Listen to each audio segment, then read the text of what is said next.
ಕಾಣತ್ ನೋಡು, ಇಲ್ಲೇ ಐತೆ ನೋಡು.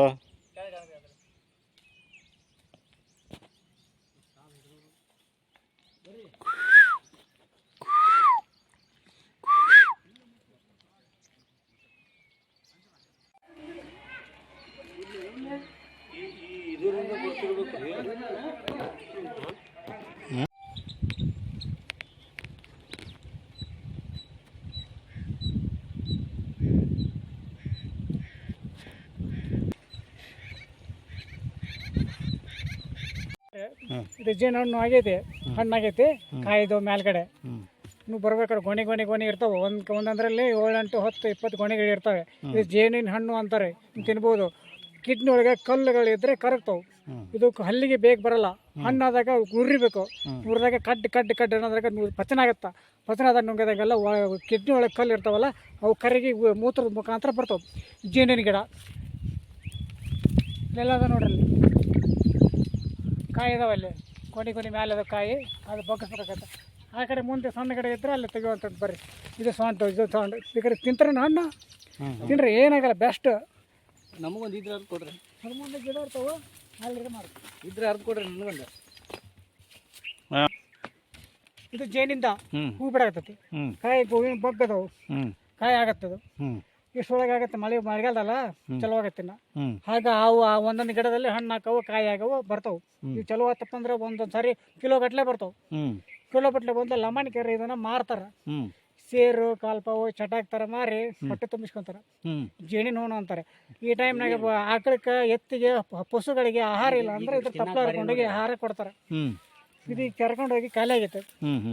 ಅದಕ್ಕೆ ಗ್ರಾಮಾಂತರ ಮಹಿಳೆಯರಿಗೆ ಇದನ್ನ ಜಾಸ್ತಿ ಇದು ಮಾಡ್ತಾರೆ, ಹಸುಗಳಿಗೆ ಉಪಯೋಗ ಮಾಡ್ತಾರೆ. ತಿನ್ಬೇಕಂತಪ್ಪ ಅಂದ್ರೆ ಬಂದು ಹಿಂಗೆಲ್ಲ ಹಣ್ಣು ತಿನ್ಕೊಂಡು ಹೋಗ್ತಾರೆ. ಇದು ತಿನ್ನೋದ್ರಿಂದ ಏನು ಉಪಯೋಗ?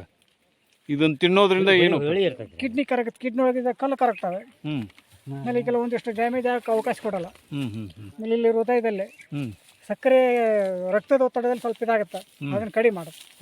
ಹೋದ್ರೆ ಮತ್ತೆ ಇದಾಗಲ್ಲ, ಅಂದ್ರೆ ಆರೋಗ್ಯ ಚೆನ್ನಾಗಿರುತ್ತೆ. ಕೆಲವೊಂದು ಕಾಡು ಹಣ್ಣುಗಳು ಇವು ಇದರಲ್ಲಿ ಫಸ್ಟ್ ಇದು ಕವಳಿ ಹಣ್ಣು, ಬೆಕ್ಕಿ ಹಣ್ಣು, ಜೇನಣ್ಣು, ತುಂಬ್ರಿ ಹಣ್ಣು, ಆಮೇಲೆ ಶೀಪ್ರಿ ಹಣ್ಣು, ನಾನಾ ಥರದವು. ಅವೆಲ್ಲ ಒಂದ್ ಕಡೆ ತೋರಿಸ್ಬೇಕಾಗತ್ತವು, ಇಲ್ಲೆಲ್ಲ ಬಿಡೋದಲ್ಲ. ಈಗ ಚಲೋ ಹಾಕೋರು, ಬೆಕ್ಕಿ ಹಣ್ಣು ಚಲೋ ಹಾಕವು, ಜೇನಣ್ಣು ಚಲೋ ಆಗೈತಿ, ಈ ಕವಳಿ ಹಣ್ಣು ಚಲೋ ಆಗತ್ತೆ.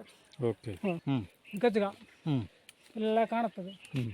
ಈಗೆಲ್ಲ ಕಾಯಿ ಕಡಿಮೆ ಆಗ್ಯಾರ. ಕಾಯಿ ಬಿಟ್ಟನಪ್ಪ ಅಂದ್ರೆ ಗೊನೆ ಬಿಡ್ತಾವೆ. ಅವು ಕೌಚದ ಇರ್ತಾವೆ, ಹಿಂಗೆ ಕೌಚ ಒಳಗೆ ಗಜ್ಜಿಗಿರ್ತಾವೆ, 1, 2 ಇರ್ತಾವೆ. ಅವು ಹೊಡೆದಾಗ ಒಳಗೆ ಬೀದಿರ್ತಾವೆ. ಒಣಗಬೇಕು, ಒಣಗಿದ ತಾವು ಹೊಡಿತಾವೆ.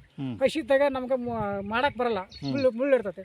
ಒಣಗಿದಾಗ ಮಾಡಕ್ ಬರಲ್ಲ, ಕವರ್ ಹಾಕೊಂಡು ಹೊಡಿತಾರ. ಹೊಡೆದಾಗ ಒಳಗಡೆ 2 ಬೀಜ 1 ಬೀಜ ಇದಿರ್ತದೆ. ಅವನ ಔಷಧಕ್ಕೆ ಉಪಯೋಗ ಮಾಡ್ತಾರೆ. ಗಜ್ಜಗ ಅಂತ ಬರ್ತದೆ, ಹುರಿತಾರ, ಔಷಧ ಉಪಯೋಗ ಮಾಡ್ತಾರ. ಮಕ್ಕಳಿಗೆ ಮುಚ್ಚಟಿ ಆದ್ರೆ, ಮಗುವಿಗೆ, ಸಣ್ಣ ಮಗು ಮುಚ್ಚಟಿ ಆದ್ರೆ ಅದನ್ನ ಕೊಳ್ಳಾಗ ಕಟ್ತಾರ. ಅಂದ್ರೆ ಇದನ್ನ ಮಾಡೋರು ಮಾಡ್ತಾರಲ್ಲ, ಯಂತ್ರ ಮಂತ್ರ ಕಟ್ಟೋರಿಗೆ, ಅದನ್ನ ಇದನ್ನ ಮಾಡಿ ತಾಯ್ತ ಮಾಡಿ ಶುದ್ಧಿ ಮಾಡಿ ತಾಯ್ತ ಮಾಡಿ ಕಟ್ತಾರೆ. ಅದು ಮುಚ್ಚಿಟಿ ಹೋಗ್ಬಿಡ್ತೈತಿ. ಈಗ ಮುಟ್ಟದ ಮಹಿಳೆ ಕೊಟ್ಟು ಇದು ಮಾಡ್ತಾರಲ್ಲ, ಅವಾಗ ಹಾಕ್ತಾರೆ. ಇದು ಇನ್ನೂ ಕಣ್ಮರೆ ಆಗಿಬಿಡತ್ತದ. ಅದು ಉಳ್ಸಕ್ಕೆ ಪ್ರಯತ್ನ ಮಾಡೋಲ್ರ, ಬರೀ ಹಾಳು ಮಾಡೋದು ಮಾಡ್ತಾರ. ಕಡ್ದು ಹಾಕ್ತಾರ, ಸುಡ್ತಾರ. ಆದ್ರೆ ಈಗ ಮೊದಲೆಲ್ಲ ಗಜಗ ಅಂದ್ರೆ ಸಿಕ್ಕಾಪಟ್ಟೆ ಬೆಲೆ ಇತ್ತು, ಈಗ ಬೆಲೆನೇ ಇಲ್ಲ. ಅದು ನೋಡೋರು ಯಾರೆಲ್ಲ ಅದಕ್ಕದ್ದು ಔಷಧ ಬರುತ್ತೆ, ಎಣ್ಣೆ ಬರುತ್ತೆ, ಎಲ್ಲ ಬರುತ್ತೆ. ಮಾಡೋರು ತಯಾರಲ್ಲ. ಎಲ್ಲ ವನಸ್ಪತಿಗಳನ್ನು ಮರೆತು ಈಗ ದವಾಖಾನೆಗೆ ಈ ಥರದವಲ್ಲ, ಈಗ ಅಲೋಪತಿ, ಹೋಮಿಯೋಪತಿಗೆ ಜೋತ್ ಬಿಟ್ರೆ, ಇಂಗ್ಲಿಷ್ ಮೆಡಿಸಿನ್ಗೆ ಜೋತ್ ಬಿದ್ದಾರ, ಹೋಗ್ಬಿಡತ್ರದ. ಯಾರೋ ನೋಡುವಲ್ದು ಅಂತೇಳಿ ಸಿಕ್ಕಾಪಟ್ಟೆ ತಗೋಬಾರ್ದು. ಒಂದಿಷ್ಟು ಹಾಕಿ ಅದಾಗ ಬೆಲ್ಲದಾಗ ಒಂಡಿ ಮಾಡಿ ಒಣಗಿಸಿ, ಆಮೇಲೆ ಸ್ವಲ್ಪ ಹಿಟ್ಟು ಹಾಕಿ ಇದು ಮಾಡಿದ್ರೆ ಗುಳಿಗೆ ಥರ ನುಂಗಿಸ್ತಾರ. ನುಂಗಿಸ್ತಾರ. ಇದ್ರ ತಪ್ಪಲಲ್ಲ, ಬೀಜದ ಒಳಗಡೆ ಪೋಪ್ ಇರ್ತ, ಅದನ್ನಷ್ಟ ಅದು ಕೆಟ್ಟ ಹೆಸರು ಇರ್ತಾರೆ, ಶುದ್ಧಿ ಮಾಡಿ ಹಾಕ್ತಾರ. ಅದನ್ನ ಹಾಕಿದ ಮತ್ತೆ ಕೆಲವ್ರು ಮಾಹಿತಿ ಇದ್ದು ಗೊತ್ತಿದ್ರು ಕೇಳಿ ಹಾಕ್ಬೇಕು. ಇವಾಗ ನಾವ್ ಹೇಳಿದಪ್ಪ ಅಂದ್ರೆ ನಾವ್ ಹೇಳ್ತೀವಿ, ಅದ್ರ ಮಾಹಿತಿ ತಿಳ್ಕೊಂಡು ಕೇಳಿ ಹಾಕ್ಬೇಕು, ಹಂಗ ಹಾಕ್ಬಾರ್ದು. ಶುದ್ಧಿ ಮಾಡಿ ಹಂಗಾಗಿದಪ್ಪ ಅಂದ್ರೆ ಅಪಾಯ ಇರುತ್ತೆ ಜಾಸ್ತಿ. ಅದು ಗಜ್ಜಿಗೆ ಹೆಸರಿಗೆ ಗಜ್ಜಗ, ಕೆಟ್ಟ ವಿಷ ಅದು. ಬಾವು ಬಂದಿರ್ತದೆ. ಅದ್ರ ಈ ತಪ್ಪಲನ್ನ ಎಳ್ಳೆಣ್ಣಾಗ ಹರಿದು ಸ್ವಲ್ಪ ಬಿಸಿ ಮಾಡಿ ಪಟ್ಟ ಹಾಕ್ತಾರೆ. ಪಟ್ಟ ಹಾಕಿದ್ರೆ ಏನಾಗುತ್ತೆ, ಇನ್ನು ಕಟ್ಟಿಗೆ ಒಣಗಿ ಬರುತ್ತೆ. ಬಿಸಕಲ್ ಊಟ ಮಾಡ್ತಾರೆ. ಇಂತಿನ ಹಿರಿಯರು ಭಾಳ ಗಟ್ರವು, ಬೇಗ ಇದಾಗ್ತವೆ, ಮುರಿಯಂಗಿಲ್ಲ. ಆಮೇಲೆ ಕುಡ್ಗೋಲು ಕುರ್ಚಿಗೆ ಹಿಡಿಕೆ ಮಾಡ್ತಾರೆ. ಇವಾಗ ಮಾಡಂಗಿಲ್ಲ. ಇವಾಗ ಮಾಡಿದ್ರೆ ಕೈ ಬರ್ತಾರೆ. ಅವು ಎರಡಕ್ಕೂ ಏನೋ ಸಂಪ್ರದಾಯ ಅಂತೇಳಿ ಒಣಗಿ ಬಿಸಕಲ್ ಕೂಟಕ್ಕೆ ಮಾತ್ರ ಮಾಡಕತ್ತಾರೆ. ಉಳಿ ದಾರ ಮಾಡಕ್ಕೆ ಇರಲ್ಲ, ಉರಿ ಹಚ್ತಾರೆ, ಸುಡ್ತಾರೆ. ಔಷಧ ಬರ್ತಾ ಮಹತ್ವ ಐತೆ ಅನ್ನೋದು ಯಾರಿಗೂ ತಿಳ್ಕೊಳಲ್ಲ. ಹೆಸರು ಹೆಂಗೈತದ ಆದ್ರೆ ಈಗ ಅದನ್ನ ಬಿಟ್ಬಿಟ್ರೆ ಯಾರೋ ಒಬ್ರು ಹಿರಿಯರು ಮಾಡಂದ್ರೆ ಈಗ ಯಾರು ಮಾಡಲ್ಲ ಸರ್ ಯಾವ ಗಿಡ ಅಂತ ಕೇಳ್ರಿ. ಹೋಗ್ತಾರೆ ಈಗ ಬೇರೆ ಇದು ಯಾವ ಗಿಡ ರೀ ಸರ? ಗಿಡ ಯಾವ್ದ್ರಿ? ಕೆರೆವು ಕೆರೆವು. ಅದೆಲ್ಲ ಇದೆಲ್ಲ ತೆರೆ ನೋಡ್ರಿ ಅವು ಪೂರ್ತಿ ದೊಡ್ಡ ಹೂ ಬಿಡತ್ತೆ ನಾಳೆ ಕಾಯಿ ಬಿಡ್ತದೆ ಅದ್ರ ಬೀಜ ಉಪಯೋಗ ಬರುತ್ತೆ. ಬೀಜ ಅದಕ್ಕೆ ಎಲ್ಲ ತೆರೆ ಗಿಡ ಭಾಳ ತೆರೆ ಗಿಡ. ಬೀಜ ಅದಕ್ಕೆ ಉಪಯೋಗ ಬರುತ್ತೆ ರೀ? ಬೀಜ ಇದು ಮಾಡ್ತಾರೆ, ಪೌಡ್ರ್ ಮಾಡ್ತಾರೆ, ಎಣ್ಣೆ ಮಾಡ್ತಾರೆ.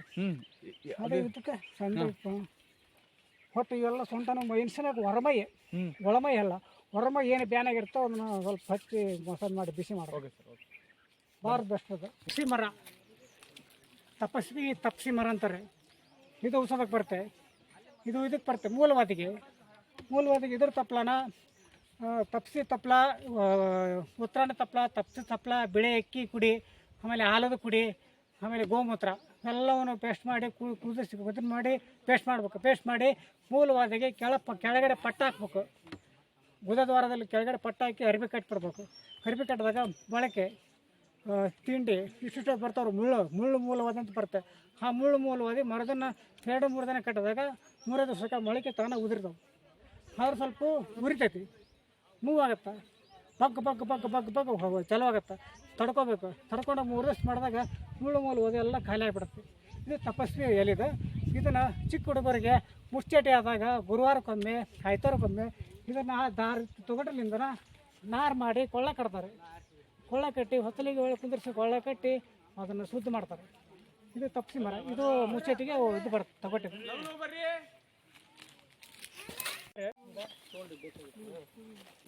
ಸ್ವಲ್ಪ ಏದದ ಮುಳ್ಳು, ಕಾಡಂದಿ ಮುಳ್ಳು ಅಂತ ಇದೆಲ್ಲ ಓಡಾಡಿಸಿ ಮಾಡತ್ತದ. ಯಾವುದೇ ಪ್ರಾಣಿ ಬಂದಾಗ ಅಪಾಯ ಬಂದಾಗ ತನ್ನ ಪ್ರಾಣಿಗೆ ಮಾಡ್ತಾರೆ. ಜಾಡಿ ಮುಳ್ಳು ಉದುರಿ ಬಿಡ್ತಾವೆ, ನಟ್ಟು ಬಿಡ್ತಾವೆ. ಮುಂದೆ ಹೋಗ್ಬಿಡ್ಸಿ ಮುಳ್ಳು ಅಂತದ ಮನೆಯಲ್ಲಿ ಅದನ್ನ ಮುಳ್ಳು ಇಡಬಾರ್ದು. ಮುಳ್ಳು ಇಟ್ಟರೆ ಜಗಳ ಆಗತ್ತ, ತಂಟಿ ತಕರಾರು ಎಲ್ಲ ಸಿಕ್ಕಾಪಟ್ಟೆ ಆಗ್ತಾವೆ. ಇದನ್ನ ತೆಗೆದು ಹೋಗ್ಯವರೆಗೆ ಜಗಳ ನಿಲ್ಲೋದಲ್ಲ. ಏನಂತಾರೆ ಸರ್ ಅದಕ್ಕೆ? ಬರ್ರಿ ತೋರ್ಸ್ರಿ, ಕ್ಯಾಮ್ರಾಗ ತೋರ್ಸ್ರಿ. ಏನದು? ಏದ ಯಾವ ಮುಳ್ಳದು? ಯಾವ ಮುಳ್ಳು? ನಮ್ದು ಹಿರೇಡ್ರಿ ಅಲ್ಲ ಅಲ್ರಿ, ಇದು ಯಾವ ಮುಳ್ಳದು? ಏದದ ಮುಳ್ಳು. ಏದದ ಮುಳ್ಳು ಅಂತಾರೆ, ಮುಳ್ಳು ಹಂದಿ ಮುಳ್ಳು ಅಂತಾರೆ. ಮುಳ್ಳು